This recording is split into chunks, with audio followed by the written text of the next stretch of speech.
abutin. I still miss Therese. Hindi ko alam kung saan ka dadalhin ng kalungkutan mo. Wala na akong anak. Kung mawala ng asawa. So itong pagtulong na ginagawa mo sa akin, magkano naman ang porsyentong makukuha mo? Hindi ko kailangan ng barya mo. Kapag nalulungkot ako, paliligayahin mo. Kailangan magpatuloy ang apelidong Gardamonte. At kung ampunin natin si Clarissa, this will be assured. Are you out of your mind? Naaalala niyo ho ba na sinabi ko sa inyo na gusto kong kausapin ni Ninong kanina umaga? Anong pinag-usapan niyo? Gusto daw ho nila akong ampunin. Hindi alam ni Clarissa na nagpunta ako dito ngayon. Isa lang ang tanong ko sa'yo, Mrs. Gardamonte. Nawalan ka ng anak. Kaya ba inaagaw mo ang anak ko sa akin?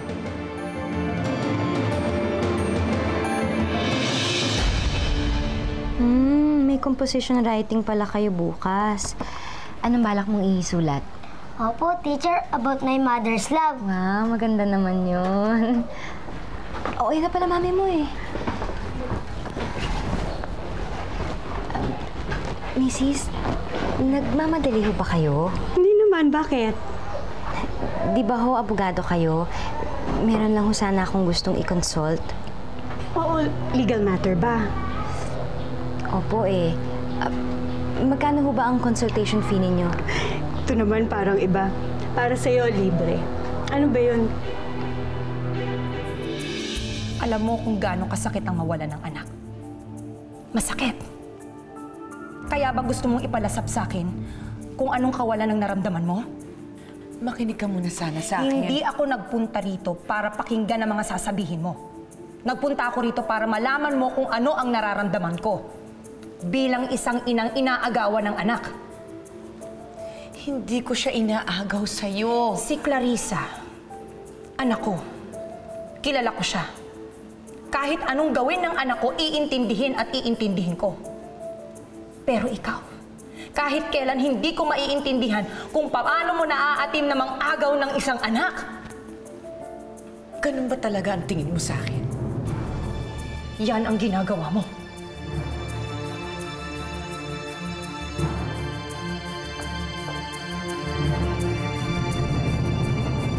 Kahit may edad na ang anak, hanggang buhay pa ang magulang, kailangan mapapayag ng anak na gustong magpaampon sa ibang pamilya na pumayag sa kasulatan ang magulang.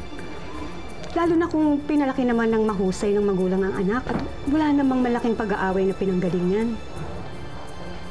So, ang ibig kong sabihin, kahit ito ipagpilitan ho ng anak, kung buhay pa ho yung magulang, wala na siya magagawa? Oo. Basta hindi pinabayaan ng magulang anak, ha? Teka, sino bang pinag-uusapan natin? Yung co-teacher ko. Wala naman sigurong ina na nasa tamang pag-iisip na ipamimigay ang anak niya, hindi ba? Tama ho kayo. Kanina ka patahimik. May problema na naman ba? Magkano? Sandali, huwag naman dito. Para mo naman akong binibili ng harap-harapan. Alam mo naman kagagaling ko na sa ganyang relasyon. Okay. I'm sorry if I offended you. So, ano ba ang problema? Ano? Ganito na lang ba? Dito na? Sa public? We're just having brunch. Anong masama doon? Siyempre, naiya rin ako dun sa kaibigan ko. Anak mo yun eh. Daryl, hindi ikaw ang unang kaibigan ni Jerome na nakarelasyon ko. But I assure you, ikaw lang ang gagastusan ko ng ganito.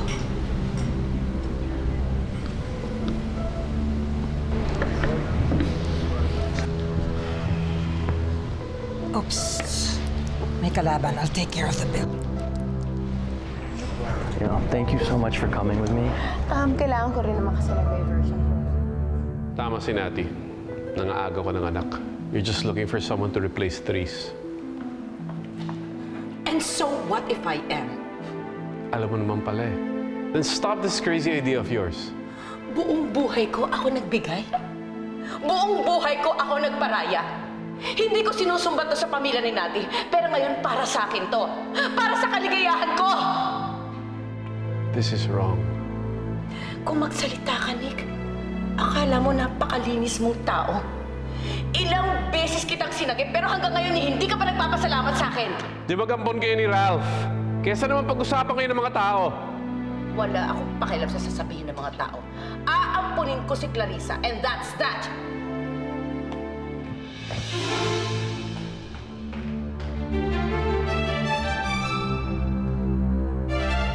Sandali. Stressed out. Ano naman ang ginagawa mo rito kasama mo yung lalaking yan? Leave it as she can date whoever she wants. Banglase ka rin, no? Ang bilis mong magpalit ng pagmamahal. Look who's talking.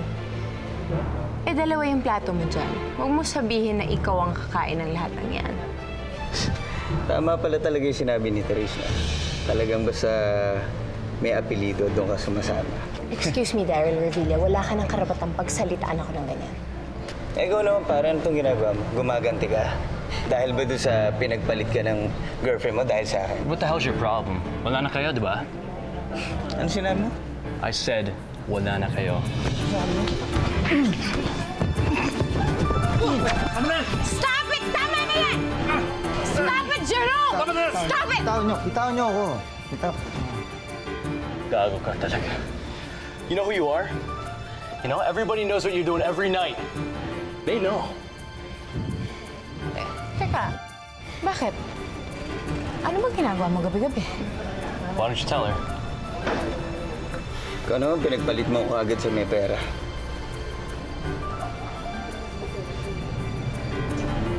Pareho lang tayo. Jerome, halika na. Nawalan na ako ng gana kumain sa lugar na to.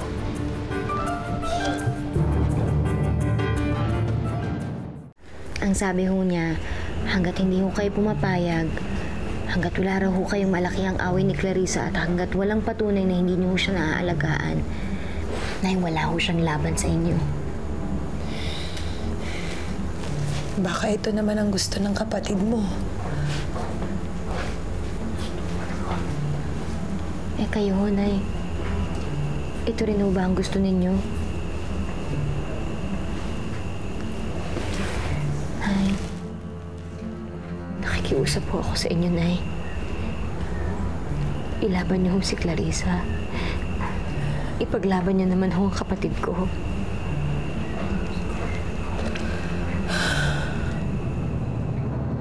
Alam mo, hindi ko talaga makalimutan yung nangyari doon sa restaurant na. Hay naku, Daryl. Kung hindi ka kumapit sa patalim, eh may ibang papayag kay Lucia Recto. Bakit hindi na lang ikaw? Ano ka ba? Kaibigan ko si Jerome.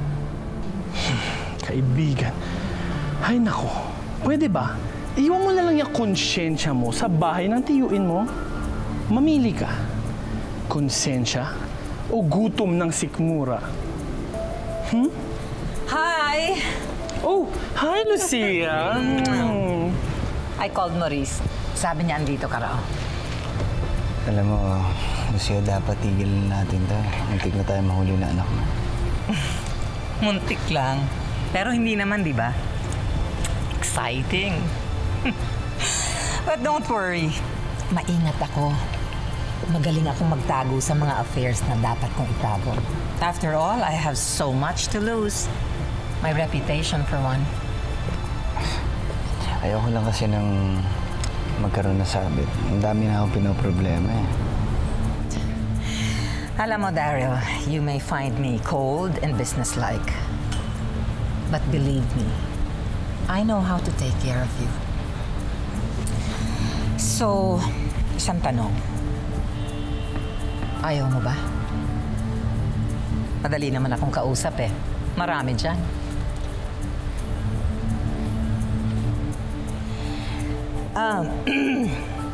Oz. Oh, yes? Nakuha mo ba? Oh, yeah. Wait a minute.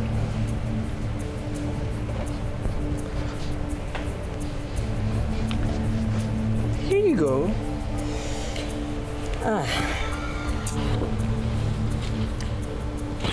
It looks like marami kang personal loan sa bangko na pag hindi mo nabayaran, madedemanda ka.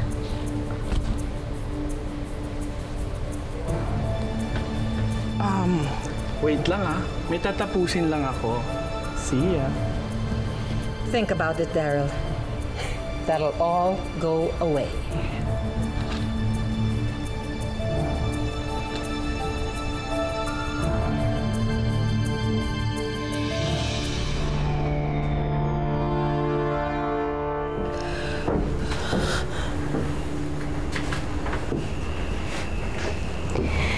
Ikaw, ano ba talagang gusto mo mangyari sa buhay mo?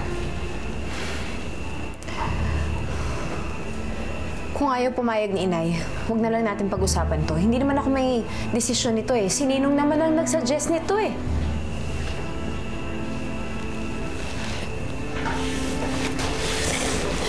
Tatanungin kita. Ano ba talagang gusto mo?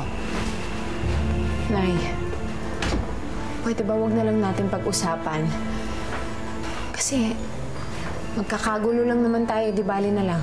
Tinatanong kita, ito ba ang gusto mo? Oo! Ito ang gusto ko, Nay.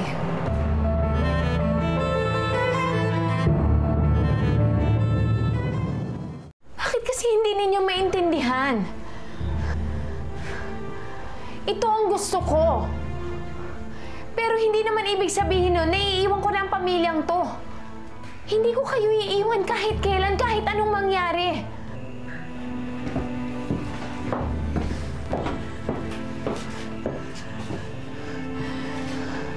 Bakit pa ayaw ninyo akong paniwalaan? Hindi ko naman kayo iiwan, Nay. Apelido lang yun, Nay. Apelido lang yun. Kung gamitin ko man ang apelidong Gardamonte, hindi ako magkakaroon ng dugong Gardamonte. Dugong Rosales pa rin ang mananalaytay sa dugo ko.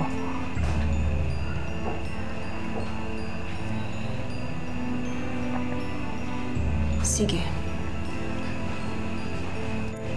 Sabihin mo sa ninang mo. Personal niyang dalhin dito ang mga papeles para sa pag-ampon sa'yo. Para mapirmahan ko ito sa lalong madaling panahon.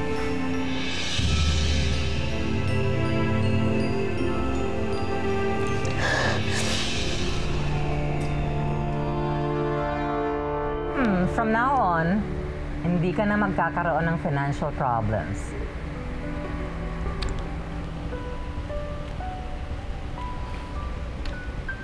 Salamat You don't seem happy. Ano iniisip mo? Wala. Let me guess. Iniisip mo yung babaeng kasama ni Jerome. Sino ba yon? Ex-girlfriend ko. Ex-girlfriend mo na dinidate ng anak ko. How interesting.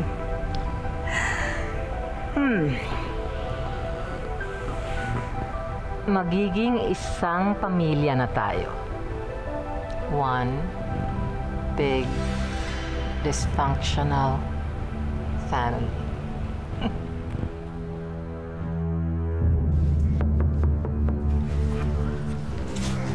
Nay, kausapin niyo naman ho ako.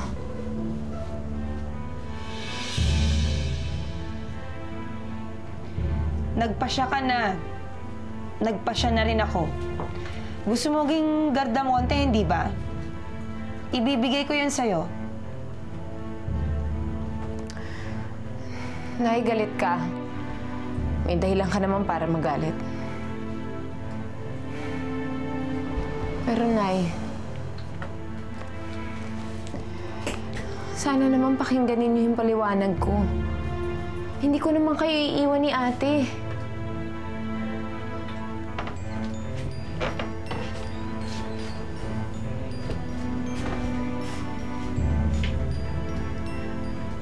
Isa lang ang pakiusap ko sa'yo. Huwag mo sanang iisipin na pinamimigay ka na namin. Nay, ikaw ang nangiiwan sa amin dalawa ng kapatid mo. Sige na, matutulog na ako. Tawagin mo na ang ninang mo.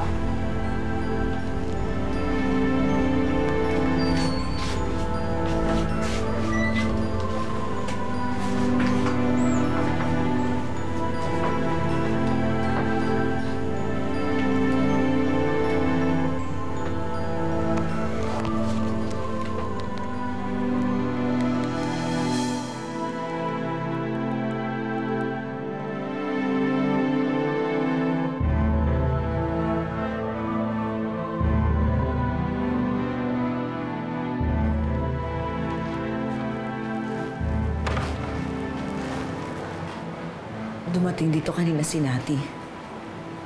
Ipanimukha niya sa akin mga agaw daw ako ng anak.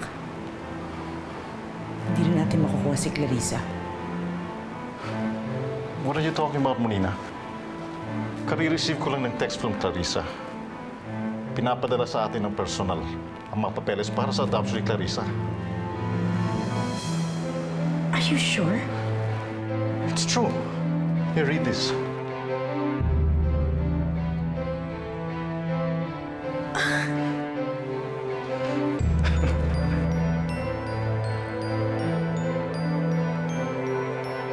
Baka napabago ni Clarissa ang desisyon ni Nati.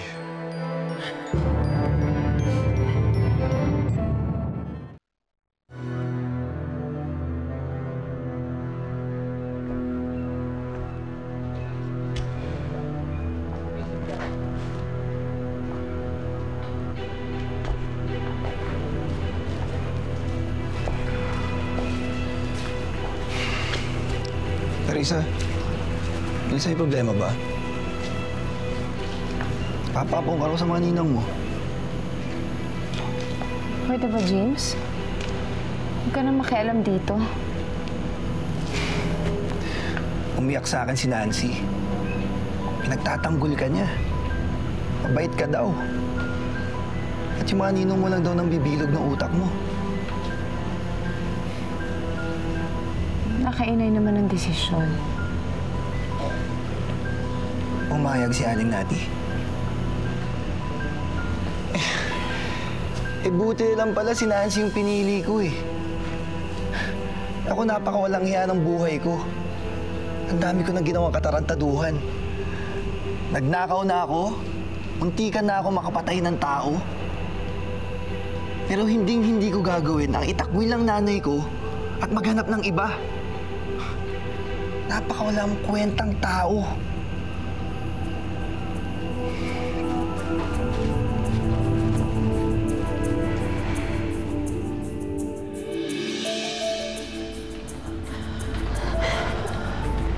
Akala ko ba ayaw niyong masira ang pamilya natin?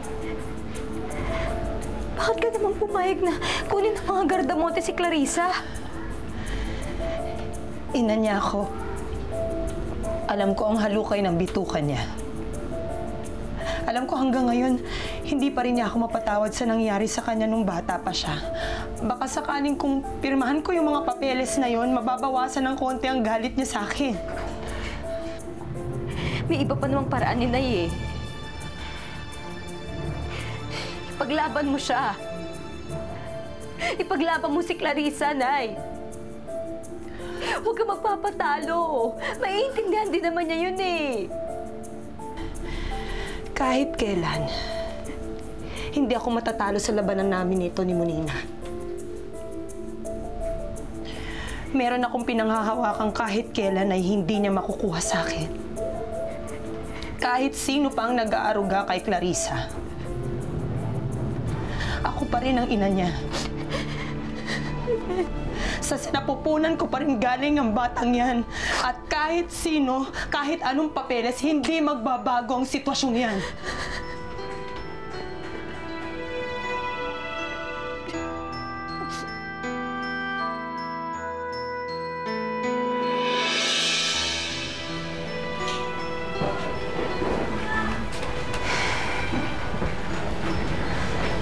Clarissa, Clarissa, nakikiusap ako sa'yo. Nagmamakaawa ako. Huwag mo nang ituloy yung binabalak mo. Ate, isumpa niyo man ako ngayon ni Inay. Okay lang. Pero sinisigurado ko sa'yo, balang araw maiintindihan niyo rin ang ginagawa ko. Pero hindi na nakakatulog ang inay. Lagi na nga sumasakit yung ulo niya. Hindi ka man lang ba naaawa sa kanya? Ate, pumayag naman na si Inay. Ano pa bang gusto mo? Dahil yun ang gusto mo. At hindi siya makahindi sa'yo. Dahil hanggang ngayon, iniisip niya na hindi mo pa rin siya napapatawad sa nangyari ng mga bata pa tayo. Oh, wala naman ako sinasabi na ganun ah. Ate, mahal ko kayo ni Inay. Alam ko ngayon, mukhang kasalanan yung ginagawa ko. Pero darating ang araw, magbabago din ang pananaw ninyo dito.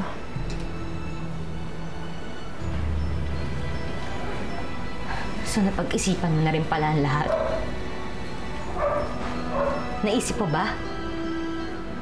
Na paano dahil sa pag-alis mo, ikamatay ng inay? Ate, huwag ka naman magsalita ng ganyan. Tandaan mo, Clarissa, kapag nangyari yun kay inay, hindi kita mapapatawad.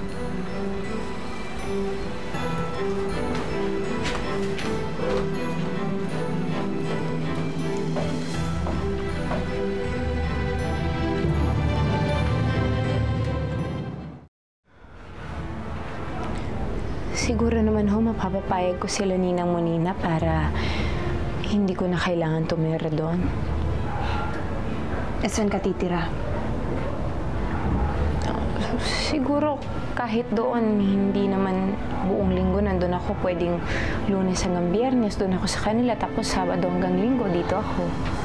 Huwag mo na lang problemahin. Doon ka na lang. Nay, gusto ko na naman ho kayong bisitahin tsaka kamustahin. Magkikita tayo sa opisina. Siyempre, meron din naman pong mga special occasions katulad ng birthday ninyo. Tawagan mo na lang kami para batiin. Isa pa, Inay, yung kondo. Ililipat ko pa rin kayo doon, ha? Hindi kami aalis dito. Dito lang kami. Pero, Nay, sa akin naman yun, eh. Nakapangalan sa akin yung kondo na yun. Sa atin yun, Nay. Sa paanong pangalan? Clarissa Rosales o Clarissa Gardamonte? Nay, pinahihirapan niyo naman ho ako eh. Anong oras ba darating si Monina?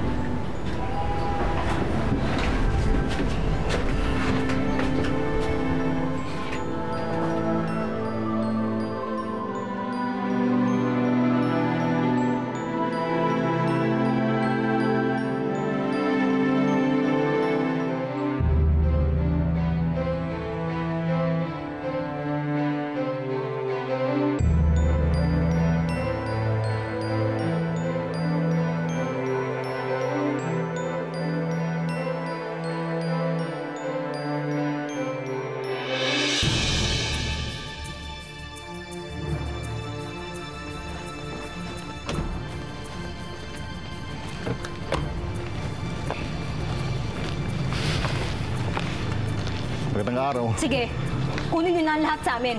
Bilhin niyo kami. Gamitin niyo ang pera niyo. Nancy, una ang ama ko.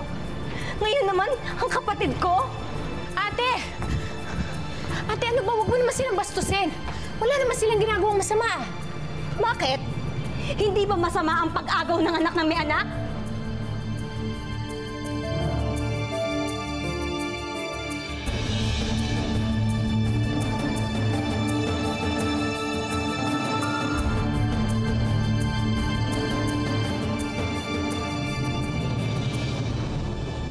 I want you to find out everything you can about this knife.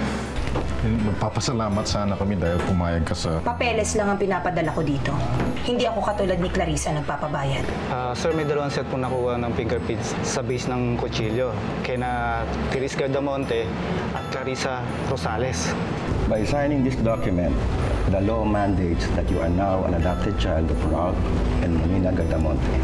Actually, papalitan ko din sana pati first name ko. So from now on, it will be Clarice Gardamonte. Clarice Gardamonte. Meron akong alam tungkol sa'yo. Nasiguradong kapag sinabi ko, lahat yan mawawala sa'yo ngayon din. Monina, regarding your new daughter,